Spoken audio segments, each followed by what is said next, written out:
ചർച്ച ഇന്നിപ്പം നടന്നതുപോലെ ചർച്ച ചെയ്തിരുന്നു എങ്കിൽ ഉറപ്പായിട്ടും ഇത് വളരെ എളുപ്പത്തിൽ റിസോൾവ് ചെയ്യാവുന്ന ഇഷ്യൂസിനെ സംബന്ധിച്ച് അതൊക്കെ ടെക്നിക്കലായിട്ടുള്ള കാര്യങ്ങളാണ് അവർ ചെയ്യുന്നത്. ഉൽപ്പന്നങ്ങൾ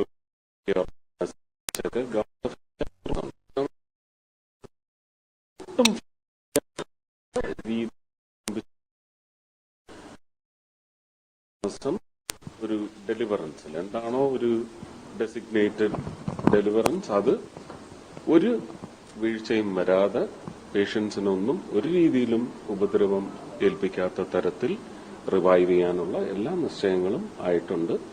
ഇന്നിപ്പോ അതിനെ സംബന്ധിച്ച് അവരുടെ പുതിയ എഗ്രിമെന്റും കാര്യങ്ങളും എല്ലാം സൈൻ ചെയ്ത് ഒരു അണ്ടർസ്റ്റാൻഡിംഗിൽ എത്തിക്കഴിഞ്ഞാൽ ഒരാഴ്ചക്കുള്ളിൽ എല്ലാം നോർമലൈസ് ചെയ്ത്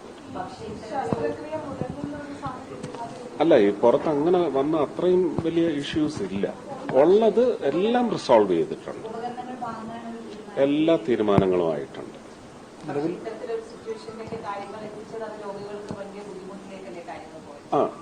ബുദ്ധിമുട്ടുണ്ടായിട്ടുണ്ട്. പക്ഷെ അത് എല്ലാവരും ഒത്തൊരുമിച്ചാണ് നിൽക്കുന്നത്. പക്ഷെ അതിനകത്ത് ഈ പറയുന്ന ഒരു നമുക്ക് നിയമങ്ങൾ തെറ്റിക്കാനൊക്കത്തില്ല. അത് പിന്നെ വലിയ കറപ്ഷനിലേക്ക് പോകും. ആ കറപ്ഷനും നിങ്ങൾക്ക് വിഷയമല്ലേ, ജനങ്ങളെയും അത് ബാധിക്കുന്നതല്ല. അപ്പൊ കറപ്ഷൻ ഫ്രീ റെസൊല്യൂഷൻ അത് ഇന്ന് ഉണ്ടായിട്ടുണ്ട്. അല്ല, അതൊക്കെ വിമർശനങ്ങളാണ്. ഇത് ഒരു ഇന്ത്യൻ സ്റ്റാൻഡേർഡ്സിൽ നമുക്ക് അതിനകത്ത് തന്നെ ഒരുപാട് വേരിയൻസ് ഉണ്ട്. അല്ല, ഇന്നെല്ലാം സാങ്കേതികമായി ക്ലിയർ ചെയ്ത് കഴിഞ്ഞാൽ ഒരാഴ്ചയ്ക്കുള്ളിൽ നോർമലൈസ് ചെയ്യും. പക്ഷെ നാളെ മുതൽ അതിന്റെ പരിഹാര മാർഗങ്ങളെല്ലാം പ്രാവർത്തികമായി തുടങ്ങാൻ പറ്റും. അതിനെ സംബന്ധിച്ച് നാളെ മുതലല്ല, നാളെ മറ്റന്നാൾ കൊണ്ട് സപ്ലൈസ് വന്നു കഴിഞ്ഞാൽ തുടങ്ങാൻ പറ്റും. അത്രയും അല്ല, അത് ഒക്കെ അതിന്റെ ക്രമത്തിൽ വരുന്നത്. ഇപ്പം കേന്ദ്രത്തിന്റെ ഫണ്ടിങ്ങിൽ തന്നെയല്ലേ ഈ പുതിയ കോംപ്ലക്സും ഒക്കെ വന്നിട്ടുള്ളത്. അല്ല, അതിനെ സംബന്ധിച്ച് എനിക്ക് പറയാനൊക്കത്തില്ല. മിനിസ്ട്രി ആയിട്ട് റിലേറ്റ് തന്നെയാണ്. ഞാൻ ആ വകുപ്പിന്റെ മന്ത്രിയല്ല.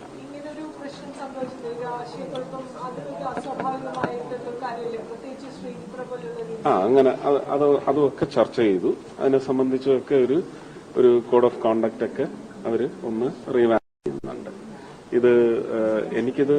ഞാൻ സത്യത്തിൽ ഒരു ലേസൺ മിനിസ്റ്റർ ആയിട്ടാണ് വന്നിട്ടുള്ളത്. അപ്പോൾ എല്ലാ വിഷയങ്ങളുടെയും ഒരു റിപ്പോർട്ട് ഇപ്പൊ തന്നെ തയ്യാറാവും. ഫിനാൻസ് മിനിസ്ട്രിയിൽ പോകേണ്ട റിക്വസ്റ്റ് പോവും. CSRന്റെ കാര്യത്തിലുള്ള സപ്പോർട്ടിന് അതിനെ സംബന്ധിച്ചും ചർച്ച ചെയ്തിട്ടുണ്ട്. ഇതെല്ലാം സ്മൂത്ത് റണ്ണിങ്ങിന് വേണ്ടി എന്തൊക്കെ ആവശ്യമാണോ അതെല്ലാം ചെയ്യും.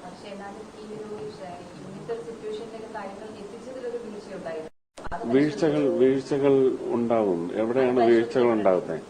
അല്ല, അതൊക്കെ അവർ പരിശോധിച്ചോളും. നമുക്കിപ്പോ അതല്ലല്ലോ വേണ്ടത്, റീവാമ്പ് ചെയ്യണം അല്ലേ? അത് എത്രയും പെട്ടെന്നാണ്. അത് സാധ്യമായിട്ടുണ്ട്. റീസ്റ്റാർട്ട് ചെയ്യും. അത് ഹോസ്പിറ്റലിൽ നിന്ന് അതിനുള്ള റിലീസ് വരും, ഒഫീഷ്യൽ റിലീസ് വരും.